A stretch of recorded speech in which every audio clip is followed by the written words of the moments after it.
古今第一推手鬼谷子，他把天下看作棋盘，以人为棋子，影响整个时代的发展。如此人物究竟是下凡历劫的神仙，还是被人夸大的平凡人呢？在中国5000年的历史中，时代更替之下必定会出现主角，这个主角或许穷得揭不开锅，或是家道中落，再或者被人打压欺辱。不管怎么样，命运最终都会让他走向一条辉煌大道，成就一番伟业。我们走进春秋战国时代，这里主角横生，儒家、道家、墨家等思想流派在创始人的带领下大放光彩，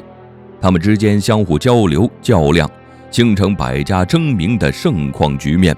其中呢，被后世人尊称为谋圣的鬼谷子，纵横家的创始者，可担得起这个时代的第一奇人，也是这个时代最神秘的推手。鬼谷子名叫王许，又被人叫做王禅，是中国5000年历史中最令人佩服的谋略家、兵法家。历来凡是最厉害的人物，通常都有一个传奇身世，这似乎成了人们肯定的事情。鬼谷子的也不例外，加上他生活时代距今非常遥远，自身有太过神秘的因素，以至于他的身世被说得越来越玄乎。根据《太平广史》《金楼子》等历史文献，不少人断定他出生于春秋时期，有人说他认为他是秦朝人物。细细推测一番，实际上鬼谷子不管属于哪一个时期，所处的朝代背景时间跨度其实并不大，也就几百年时间而已。这也是为什么后世总有人认为鬼谷子是神仙的原因。毕竟普通凡人不可能活到300多岁，那么鬼谷子到底是哪个朝代的人呢？史记曾有记载，东周洛阳的苏秦和张仪称拜鬼谷子为师。要知道，史记可是十分有权威性的历史资料，加上司马迁本就是尤为严谨的人物，所以这一段历史被不少人认可。除此之外呢，不少历史资料里面也表示，战国时期的庞涓和孙膑是鬼谷子的传人。如此一来，鬼谷子应该是生活在战国时期的人物，但部分史学家认为鬼谷子是一个化名，根本没有这个人物。也有不少人认为鬼谷子不是一个人，是隐士高人的通用姓名。由于这些思想家在战国时期郁郁不得志，于是聚集在一起创作了《鬼谷子》一书，但这种说法也没有确切的证据。他是古往今来的第一奇人，从来没有下山闯荡过，却成为世人膜拜的存在。那么他是谁呢？他就是鬼谷子。鬼谷子一生从来没有下过山，但他对于天下的发展走向却了然于胸，这不是一般人可以做到的。纵横家称呼他为始祖，兵法家尊称他为圣人，占卜算命的称他为祖师爷，谋略家们称他为谋圣，科学家称他为先师，道家将他同老子并列尊称为王禅老祖。由此可见，鬼谷子涉猎的领域是尤为广泛的。在传闻当中，他精推心理揣摩，知晓纵横平拟之术，身怀创世绝学。换言之他类似于一本百科全书，无所不知，无所不晓。鬼谷子同时也是世界上第一个利用空气动力的人，给后世留下的巨作颇多。最让人们津津乐道的便是《鬼谷子》一书。鬼谷子被世人尊称为旷世奇书，他融汇鬼谷子一生学术研究的毕生心血，同时鬼谷子的思想也深受世人的尊崇，在国外享有盛誉。鬼谷子一直隐匿于山林之中，从来没有下山过。他有诸多的弟子，在传闻中呢，一共有500弟子。在这众多弟子当中，张仪、苏秦、孙膑、庞涓最让人熟悉。战国时期群雄逐鹿，在这个大时代里，被众人所推崇的便是纵横家。鬼谷子的弟子苏秦便是其中之一。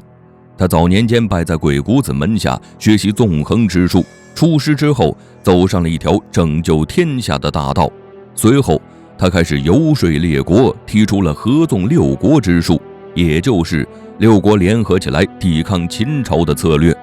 而鬼谷子的另一个得意门生便是张仪了，他是战国时期著名的纵横家和谋略家，归于秦国效力，利用连横的外交策略化解秦国潜在危机。可以说，苏秦和张仪完美继承了鬼谷子的纵横之术，在那个动荡的年代，他们受到了天下人的尊敬。这从侧面也可以反映出鬼谷子到底有多厉害。除了苏秦和张仪，孙膑和庞涓则完美继承鬼谷子的兵法。传言鬼谷子曾斩草为马，撒豆成兵，孙膑和庞涓从小拜在他的门下，在鬼谷子指点下，两人学习各种兵法和阵法。云梦山中，他们经常较量，出师之后成为终身宿敌。鬼谷子的门人遍布各地，他们在乱世当中建立不朽的功勋，每一个置身其中的人都是天下棋局当中拼杀最激烈的棋子，而鬼谷子隐居于山林之中，却成为推动整个棋局的最终决策者，真是让人无不叹服。那为什么说鬼谷子是古今第一奇人呢？关于他的神话传说是真的吗？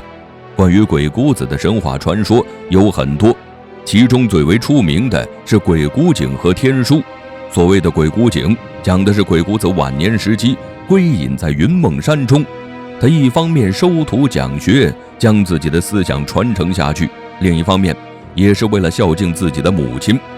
突然有一天，鬼谷子的母亲大限将至，他把鬼谷子叫到身边，提出以后要埋葬在九龙汇聚的地方，若是想他呢，可以在坟旁挖一口井，井中水便会倒映出他的身影。鬼谷子抱着母亲悲痛不已，然后听从母亲的遗愿，将其安葬在了九龙汇聚的地方，随后又带着弟子在旁边挖了一口井。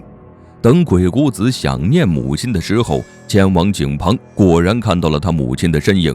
鬼谷子兴奋不已，以后经常去观看母亲的容颜，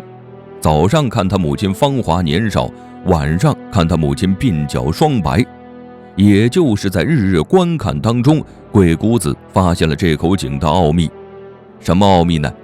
井水上升，第二天必然有雨；井水水位下降，第二天便会晴空万里。于是这口井被称为井中洞天。又因为这口井是鬼谷子纪念母亲而挖的，被叫做鬼谷井。而所谓的天书说，鬼谷子师傅得道升仙后留下一块竹简，上面写着天书二字。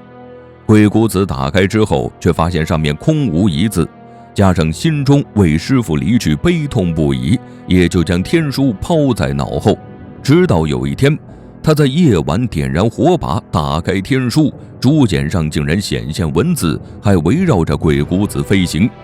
鬼谷子只觉得惊叹不已，认为这是传说中的传世天书。关于鬼谷子的传说还有很多，后世在研究他的过程当中，不禁感到惊叹无比，以至于不少人认为鬼谷子是现代人穿越过去的，也有人认为鬼谷子早就成圣，而圣人本来就异于常人，因此不能靠平常人的眼光去看待这位先生。在中国5000年的历史中，鬼谷子确实存在于历史之上，但被传的确实神乎其神。但他呢，并非是人们所仰慕的神仙，只是众人被他精彩绝艳所震惊到了。加上他培养出的诸多弟子，皆是当时时代的能人之辈，以至于身为师傅的他被披上了神秘的面纱。不过呀，